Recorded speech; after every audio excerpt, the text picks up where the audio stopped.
আসসালামু আলাইকুম দর্শক, আমি অবস্থান করছি চাঁপাইনবাবগঞ্জ জেলার বারোঘরিয়া সরকারি কবরস্থানের পার্শ্বে এক বিশাল আমবাগানে। আপনারা জানেন চাঁপাইনবাবগঞ্জ জেলাকে আমের রাজধানী বলা হয়। কি কারণে চাঁপাইনবাবগঞ্জে আমের রাজধানী বলা হয় এবং চাঁপাইনবাবগঞ্জে আমের জন্য বিখ্যাত এই বিষয়টি আপনাদের সামনে তুলে ধরব। বিশাল এক আমবাগানে রয়েছে। এই আমবাগানটি আপনাকে ঘুরে ঘুরে দেখাবো এবং এই আমবাগানে কীভাবে পরিচর্যা করা হয় এবং এই আমবাগানটি কত পরিমাণে আম উৎপাদন করে সে বিষয়টি আপনাদের সামনে তুলে ধরবো। পুরো ভিডিওটি আমার সাথেই থাকবেন।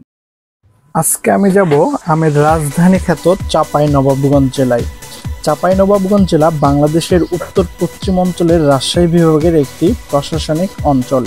রাজশাহী বিভাগের অন্তর্গত এই জেলাটিকে কখনো নবাবগঞ্জ এবং চাঁপাই নামেও ডাকা হয়। ভারত উপমহাদেশের বিভাগের আগে একটি মালদা জেলার অংশ ছিল। 1947 সালে এটি মালদা থেকে আলাদা হয়ে পূর্ব পাকিস্তানে অন্তর্ভুক্ত হয় এবং রাজশাহী জেলার একটি মহকুমা হিসাবে গণ্য হয়। 1984 সালে একটি একক জেলা হিসাবে আত্মপ্রকাশ করে। অনেকে চাঁপাইনবাবগঞ্জকে আমের শহর বা আমের দেশও বলে জানে।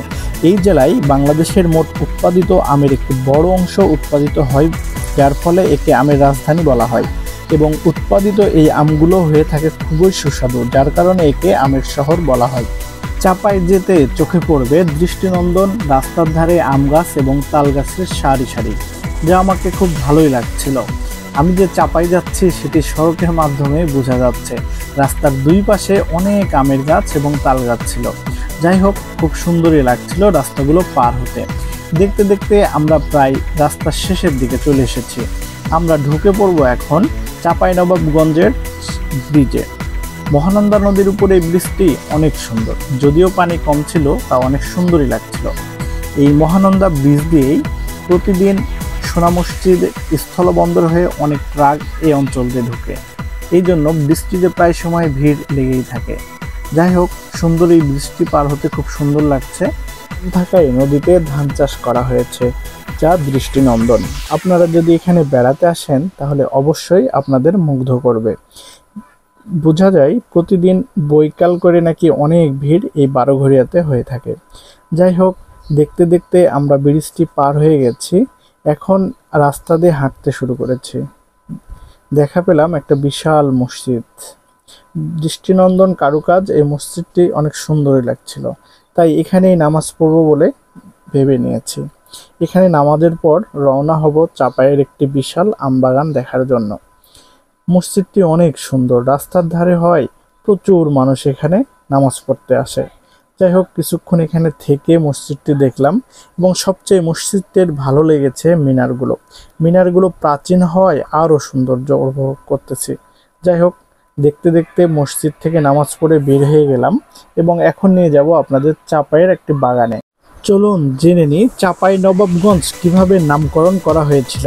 জেলাবাসীর দাবির মুখে 2001 সালে 1 আগস্ট সরকারিভাবে নবাবগঞ্জ জেলার নাম পরিবর্তন করে চাঁপাইনবাবগঞ্জ রাখা হয়। পূর্বে এই এলাকায় নবাবগঞ্জ নামে পরিচিত ছিল। চাঁপাইনবাবগঞ্জ নামকরণ সম্পর্কে জানা যায়, প্রাক ব্রিটিশ আমলে এই অঞ্চলে ছিল মুর্শিদাবাদের নবাবদের বিহারভূমি এবং এর অবস্থান ছিল বর্তমান সদর উপজেলার দাউদপুর মৌজায়। নবাবরা তাদের পাত্র মিত্র পরিষদ নিয়ে এখানে শিকার করতে আসতেন বলে এই স্থানের নাম হয় নবাবগঞ্জ।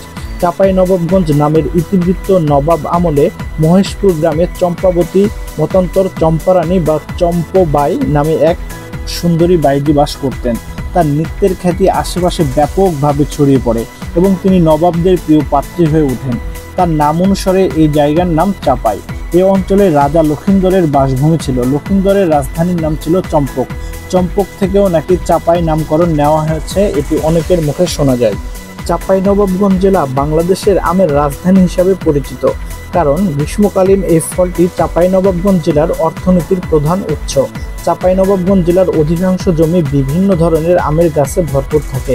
চাঁপাইনবাবগঞ্জ জেলায় সবচেয়ে বেশি আম উৎপন্ন হয় শিবগঞ্জ, ভোলাহাট, নাচল ও গ্রামস্থপুর উপজেলায়। চাঁপাইনবাবগঞ্জ জেলায় উৎপাদিত আমের মধ্যে হচ্ছে ফজলি, ন্যাংরা, খিরসাপাত, আশিনা এবং বোম্বাই অন্যতম। যে আম গাছটি দেখছেন এটি হচ্ছে, এর বয়স 100 বছর আগের আর কি, 100 বছর পুরনো একটি গাছ। এই গাছ অনেক দিন আগের হওয়ায় সুন্দর করে এর আমের গাছের পাশে মানে মাটি দিয়ে বেঁধে দেওয়া আছে। প্রচুর পরিমাণে গাছে আম রয়েছে। তবে আমি এই বাগান ঘুরে যা দেখেছি সেটি হচ্ছে এবার আম অনেক অনেক ফলন কম আমের। বিশাল এক গাছ, এখানে বিশাল বড় বড় গাছ রয়েছে। আমের ফলন কম, এবার আম যে চওড়া দামে কিনতে হবে এটা বোঝাই যাচ্ছে। বাগানের পাশে রয়েছে বিশাল এক লিচু বাগান। এই লিচু বাগানটিও আপনাদেরকে একটু দেখাবো। এই এখানে চাঁপাইনবাবগঞ্জে আম তো উৎপন্ন হয়, পাশাপাশি এখন লিচুর বিশাল একটা বাগান রয়েছে। চলুন এই বাগানটিতে একটু যাওয়া যাক। দেখছেন বিশাল বড় একটা লিচুর বাগান, প্রচুর পরিমাণে লিচু ধরে আছে। আমি যদি একটু জুম করে দেখাই আপনাদের, নিশ্চয়ই দেখতে পাচ্ছেন বিশাল বড় এক গাছ, সুন্দর অনেক, প্রায় এখানে 5-6 একর জায়গা মিলে লিচুর বাগান রয়েছে। লিচুর বাগানে বীজ দেওয়ার কাজ চলতেছে, এই জন্য মনে হয় ভিতরে যাব না, কারণ বীজ দিচ্ছে যেহেতু আপনারা কেমিক্যাল জাতীয় জিনিস, সেগুলো চোখে মুখে পড়লে সমস্যা হতে পারে।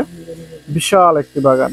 এখানে যে বাগানটি দেখলেন, আমের একটি বাগান দেখেছি বা হচ্ছে লিচুর বাগান দেখেছি।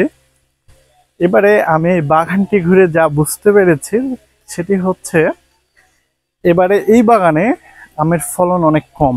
শুধু এইটি নয়, আমি আরও কয়েকটি বাগান ঘুরে দেখেছি আমার এলাকাতে, যেহেতু আমার বাসা নওগাঁতে, নওগাঁ এলাকারও কয়েকটি আম বাগান দেখেছি এবং চাপায়েরও 2-3টা বাগান দেখা শেষ। তাতে আমার মনে হয়েছে এবার মানে পর্যাপ্ত পরিমাণ আম উৎপাদন হবে না। সেই হিসাবে একটা কথা বলাই লাগে যে এবার আম কিন্তু চওড়া দামে কিনতে হবে। কিন্তু এই এলাকার আম গাছগুলো অনেক পুরনো বা অনেক হচ্ছে বড় বড়।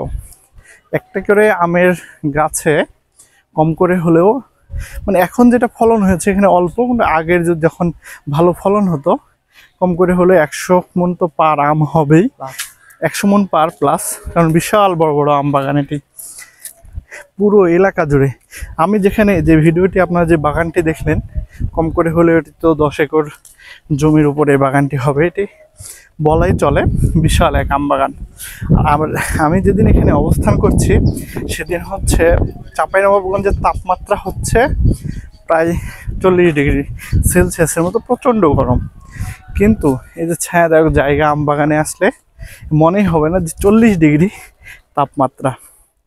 সবাই ভালো থাকবেন। ভিডিওটি ভালো লাগলে অবশ্যই লাইক কমেন্ট করবেন। আশা করছি সবাই ভালো আছেন। আম বাগান শেষ হবে না, মানে আমি এখন আমের রাজ্যে আছি বললেই চলে। প্রচুর আম গাছ। আসিফ, এগুলো কি আম?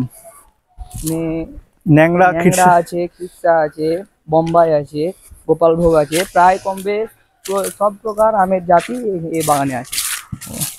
মানে এখানে ন্যাংরা, খিরসাপাত, গোপালভোগ, আমরুপালি সবগুলোই আছে। আসলে এখানে যেটাকে খিরসাপাত বলে সেটা হচ্ছে ঢাকাতে বলা হয় হিমসাগর, আমাদের এই এলাকাতে হিমসাগর বলে না, এটাকে বলা হয় হচ্ছে খিরসাপাত।